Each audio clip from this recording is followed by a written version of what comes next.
I spent 11 years inside a Hyundai service department before I walked away, and the conversation that finally pushed me out happened. Over a cold cup of coffee in the parts room, a senior tech, 22 years on Theta 2 engines, leaned over and told me something I've never been able to unhear. He said the timing chain stretch problem on these motors had its own internal service bulletin language, its own quiet diagnostic flow, and a very specific reason most owners never hear about it until the engine is already gasping. The Theta 2, 2.0L and 2.4L, the Nu, the Gamma, they all share a relative of the same issue, and today I'm going to walk you through exactly what he told me, what the codes actually mean, and why your dealership scan tool may not even flag it. Before we go further, let me set the stakes, because this is not a small thing. The timing chain on a modern interference engine is the metronome of the entire combustion process. When it stretches, and I'll explain in a minute why stretch is the wrong word but the right symptom, your cam timing drifts out of phase with your crankshaft. That phase drift triggers codes like P1011 and P1021, the camshaft position correlation codes, and it shows up as rough idle, a brief rattle at cold start, sometimes a lazy throttle response that owners often blame on bad gas or a tired battery. The real stakes aren't the rough idle. The real stakes are what happens when a stretched chain finally jumps a tooth on a worn guide. On an interference engine, valves and pistons share the same airspace at different moments, and the chain is the choreographer.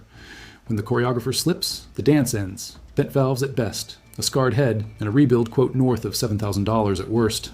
And on the Theta 2 family, which already carries a well-documented oil consumption and a rod-bearing history, that chain stretch is sitting on top of an engine that was, in some production years, already running thin on oil between changes.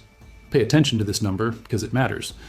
Independent shops I've spoken with report seeing measurable cam-to-crank degree drift on Theta 2 engines as early as 70,000 miles, with the worst examples, showing 4 to 6 degrees of retard by 110,000. 4 degrees may not sound like much. 4 degrees on a variable valve timing engine is the difference between a smooth idle and a check engine light that keeps coming back, no matter how many times the codes get cleared. Now let me build out why I'm telling you this, and not someone with a polished studio behind them. 11 years on the service drive teaches you a specific kind of literacy. You learn to read the small tells, the way an owner describes a sound, the way a service advisor's eyes move when a particular VIN comes up, the way a tech will quietly walk a customer to the waiting room before opening the hood. The senior tech I mentioned, the one with 22 years, was the one the dealership called when nothing else worked. He pulled valve covers on Theta 2 engines the way most of us open a kitchen drawer, and he kept a small notebook, actual paper, actual pencil, where he tracked every chain guide he pulled, every tensioner he measured, every owner who came back 3 times for the same intermittent rattle that the scan tool refused to confirm. That notebook is where my education really started. He showed me chain guides pulled at 95,000 miles with a worn, shiny edge along the contact face, polished like a piece of beach glass where the chain had been sawing into the plastic. He showed me tensioners that still functioned, but had developed a hesitation, a brief delay before they extended on cold start. And he showed me the math, the actual degree readings, taken with a real timing degree wheel, comparing the cam position to the crank position on engines the dealership scan tool had cleared as perfectly fine. Here's where it gets interesting. The word stretch is technically wrong, and that wrong word is part of why this issue gets dismissed. A timing chain doesn't stretch the way a rubber band stretches. The steel links don't grow longer. What happens is more subtle and more mechanical. Imagine a bicycle chain that's done 100,000 miles of pedaling. The links don't grow. The pinholes wear oval. Each pin sits inside a bushing, and every revolution, under load, the pin and the bushing rub against each other. Multiply that by millions of revolutions, and the holes elongate. Multiply that across 140 links, and your chain is now effectively longer end to end, even though no single component has grown. That oval shape is your timing chain. And on the Theta 2, the Nu, and the Gamma engines, several specific design choices accelerate that wear in ways that the average owner is never told about. The first factor is oil starvation during stop-start cycles. Modern fuel-saving systems shut the engine off at red lights and restart it when you lift off the brake. Every shutdown means oil pressure drops to 0. Every restart means there's a brief window, sometimes a full second, sometimes longer, on a cold morning, where the chain is running dry against its guides before the oil pump catches up. That brief chain slap before oil pressure builds is the sound you may hear on a cold start, a quick metallic rattle that vanishes within 2 or 3 seconds. Most owners assume it's normal. On a Theta 2 that's done 100,000 stop-start cycles, the brief rattle is the chain physically sawing into a plastic guide that's getting drier and harder with every cycle. The second factor is the chain guide material itself. The guides on these engines are reinforced plastic designed to be self-lubricating when oil is present and to wear gradually rather than abruptly. The engineering trade-off makes sense on paper. In practice, the guides develop a glazed, brittle face after extended heat cycling, and once that face cracks, small particles of guide material begin circulating in the oil. Those particles are exactly the size and hardness that accelerate wear on every other oil-fed component downstream, including, and this part matters, the rod bearings that the Theta II is already famous for losing. The third factor is the tensioner. The chain tensioner on these engines is hydraulic, fed by engine oil pressure, with a ratcheting mechanism that's supposed to prevent the chain from going slack when the engine is off. The ratchet works, but the spring inside it weakens over time, and the small check valve that holds oil pressure inside the tensioner body develops a slow leak after about 80,000 miles in many examples. That leak means that on cold start, the tensioner has to refill before it can apply proper tension. During that refill window, which can be anywhere from half a second to 2 seconds, the chain is dancing against its guides with no real damping at all. Wait until you hear what the tech told me at the parts counter. He said the tensioner part number for several of these engines has been quietly revised more than once over the production run. Not a recall, not a public service campaign, a part number revision, which means somewhere in Hyundai's engineering record, someone identified a weakness, redesigned the part, and shipped the improved version forward. But the engines already on the road kept their original tensioners until something failed badly enough to justify a warranty replacement. Now let's talk about what your engine is actually telling you and what the codes mean in plain language. P1011 is the camshaft position timing over advanced or system performance fault on bank 1. P1021 is the same code on bank 2. In simple terms, the engine's computer is asking the camshaft to hold a specific position relative to the crankshaft, and the actual position keeps drifting outside the acceptable window. The computer doesn't know why. It just knows the cam isn't where it was asked to be. A stretched chain, or more accurately, a chain with elongated pin, bushings, is one of the most common mechanical causes of that drift. But it's not the only one. A weak variable valve timing solenoid can throw the same code. A clogged oil control valve can throw the same code. A bad cam position sensor can throw the same code. And here is where the dealership protocol becomes important, because the diagnostic flow is built around the most common, easiest to fix causes first. Solenoid, oil control valve, sensor, oil change, code clear, send the customer home. That protocol makes financial sense for the dealership. The cheapest fix that resolves the symptom is the fix the customer pays for. If the code doesn't come back within the warranty diagnostic window, the case is closed. The chain stretch, the underlying mechanical reality, is never measured, because measuring it requires pulling the valve cover, mounting a degree wheel, and comparing cam phase to crank phase under specific conditions. That's an hour of labor minimum, and it's not in the standard diagnostic flow. Let that sink in for a second. The scan tool can clear the code. The code clearing does not mean the chain is fine. The code clearing only means the immediate symptom has been suppressed, often by replacing a perfectly good solenoid, or by simply resetting the adaptive memory and letting the engine relearn under the assumption that it's now within spec. This part will make you listen to your own engine this weekend. There's a specific sound that independent techs use as a first-line indicator of timing chain wear on the Theta II family. They call it marbles in a coffee can. It's a brief, granular metallic chatter that happens in the first 1 to 3 seconds after a cold start, before oil pressure stabilizes. It's not a single rattle, it's a quick, rolling sound, like small, hard objects tumbling against each other. If you hear that sound, particularly on a cold morning, and particularly if it goes away as soon as the engine warms up, your chain is talking to you. The faint, sweet smell of unburned fuel after a long idle is another clue, especially on engines that have lost enough cam timing to misfire occasionally. That sweet edge in the exhaust is partially combusted hydrocarbons, and on a healthy engine, you shouldn't smell them at all. If you do, particularly when standing behind the car after a 5-minute idle, that's a sign worth taking seriously. And there's a touch test, though I'd only recommend it to someone comfortable around engine bays. With the engine off and the valve cover removed, which, again, is not a roadside diagnostic, you can sometimes feel the slight play in a chain you can wobble side to side by hand. A new chain on a new sprocket has almost no lateral play. A worn chain on worn guides has a few millimeters of sideways movement that you can feel without any tools at all.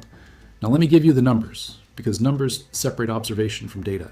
According to independent shop reports compiled across the Theta II ownership community, the cam-to-crank degree drift on affected engines typically begins to show measurable variance around 60,000 to 75,000 miles. By 100,000 miles, drift of 2 to 4 degrees is common in samples where measurements were taken. By 130,000 miles, some examples show 6 degrees or more, which is enough to trigger consistent P1111 or P1121 codes that won't stay cleared. Industry data shows that the failure curve is not linear. The wear accelerates as the chain elongates because elongation increases the angle of attack against the guides, which increases guide wear, which increases chain slap during low oil pressure moments, which increases pin bushing wear. It's a feedback loop. Once the loop starts in earnest, usually somewhere in that 90,000 to 120,000 mile window, the progression can compress dramatically. Owners who heard a faint rattle at 95,000 may be looking at active codes by 105,000 and serious drivability problems by 115,000. TSB reports related to the broader Theta 2 family have addressed oil, consumption, knock sensor detection of rod bearing damage, and several extended warranty campaigns for the short block. The chain wear issue lives in the gray space adjacent to those bulletins, connected mechanically because guide material in the oil accelerates bearing wear, and because oil consumption means the engine is more often running on thin or aerated oil, which means the chain is more often running dry against its guides. Some owners report that the rattle started right around the same time their oil consumption became noticeable. That's not a coincidence. Those two symptoms are mechanically linked through the same oil system. Now I want to be fair to the dealership side of this, because the picture isn't as simple as they're hiding it. Hyundai's service protocol reviewed against the actual diagnostic flowcharts shows a defensible logic. The flowcharts prioritize the most likely cause, the cheapest fix, and the fastest return to operation. From a service department's perspective, recommending a chain replacement on every Theta 2 that throws a P1011 would mean tearing into engines that, in many cases, would run fine for another 50,000 miles with a solenoid swap and an oil change. That's real money out of an owner's pocket for repair that statistically isn't always needed yet. The dealership reasoning, fairly stated, goes like this. The scan tool is a precision instrument. If the code clears and doesn't return within the diagnostic window, the immediate problem is resolved. The customer didn't pay for a chain job they didn't need. The car drives normally. Everyone wins, on paper, for the moment. But here's where the independent perspective contradicts that. Independent verification, meaning the actual cam-to-crank degree measurement with a physical degree wheel and a feeler check on the chain guides, tells a different story than the scan tool. The scan tool reads what the engine computer reports. The engine computer reports what it can detect within its calibration thresholds. Those thresholds were set when the engine was new, on a clean dyno, with fresh oil and a fresh chain. They don't account for the slow, gradual drift that happens as the engine ages, because that drift by itself doesn't immediately exceed the threshold. Independent techs who've made this issue their specialty say the only honest way to know is to measure. Pull the upper cover, mount the degree wheel, compare phase, pull a guide, look at the contact face. The worn shiny edge on a plastic chain guide pulled out at 95K is a finding that no scan tool will ever produce. And that's not even the worst part. The worst part is the financial cascade. A chain job done preventively, before the chain jumps, before the valves bend, before the head needs work, runs in the range of $1,500 to $3,000 depending on the engine and the shop. A chain job done after a failure, with valve damage and possible piston contact, can run 4 to 8 times that. On a Theta 2 that's already suspect for short block issues, the calculation gets even harder, because some owners reach the point where the smart financial move is to walk away from the car entirely. Most people don't know this, but the difference between those two outcomes, the affordable preventive repair and the catastrophic post-failure repair, often comes down to whether someone listened to the engine carefully at the right mileage and acted on what they heard. So let's talk about what to do, because awareness without action is just anxiety with extra steps. Here's the conditional framework. If your Theta 2, NU, or Gamma engine has more than 70,000 miles on it, and you hear a brief metallic chatter on cold start that fades within a few seconds, then this week, do 3 things. First, check your oil level on a cold engine. Not warm, cold. Pull the dipstick after the car has sat overnight. If the level is below the upper mark, top it off with the exact viscosity in your owner's manual and note the date. Track your consumption between changes. Oil consumption and chain wear are linked, and tracking the first gives you data on the second. If you've had a check engine light for P1011, P21, or any camshaft position correlation code in the last 6 months, even if it cleared on its own or after a service visit, then this week, request a printout of the freeze frame data from the last diagnostic visit. You're entitled to it. The freeze frame shows the conditions when the code set, RPM, coolant temperature, calculated cam phase. That data, in the hands of an independent shop, can tell a story the dealer scan tool wouldn't. If you can hear a marbles in a coffee can rattle for more than 3 seconds on cold start, or if you hear it at all on a warm start, then this week, Get an independent inspection from a shop that has actually worked on Theta 2 engines before, not a chain franchise. A real independent shop where someone has pulled a valve cover on one of these motors and knows what a worn guide looks like. Ask for a cam to crank degree measurement. Ask them to inspect the upper chain guide visually. Ask them to listen with a mechanic's stethoscope on the timing cover at idle. If you're shopping for a used Hyundai or Kia with one of these engines, then this week, before you sign anything, run that exact protocol on the candidate vehicle. Cold start it yourself. Listen for the first 3 seconds. Ask for service records. Ask whether any camshaft position codes have ever been thrown. The answer to those 3 questions, in combination, may reveal more than any vehicle history report ever will. And one more thing, for anyone whose engine is currently under any form of extended warranty coverage from Hyundai related to the Theta 2 family, document everything. Every visit, every code, every rattle, every conversation, in writing, dated. Because a paper trail that begins before failure is treated very differently than a paper trail that begins after one. I'm not telling you to panic. I'm telling you to pay attention. The Theta 2 is not a bad engine in every example. Plenty of them have crossed 200,000 miles with good maintenance and a little luck. But the timing chain wear issue is real, the dealership diagnostic flow may not catch it until late, and the cost difference between catching it early and catching it late is the kind of number that changes a family's year. Seriously, listen to your engine this weekend. Stand in front of the hood on a cold morning before you drive anywhere. Listen for the first 3 seconds after start. If you know someone driving a Hyundai or Kia with the Theta 2, the new, or the Gamma engine, send them this video, because they may not have heard any of this from anyone with hands-on time inside these motors. Subscribe so you don't miss the follow-up on what to do. If the rattle's already there, what your repair options actually look like, and how to read a freeze-frame data printout the way an independent tech reads it. Take care of your engine, and it has a real chance of taking care of you. Stay safe out there and stay listening.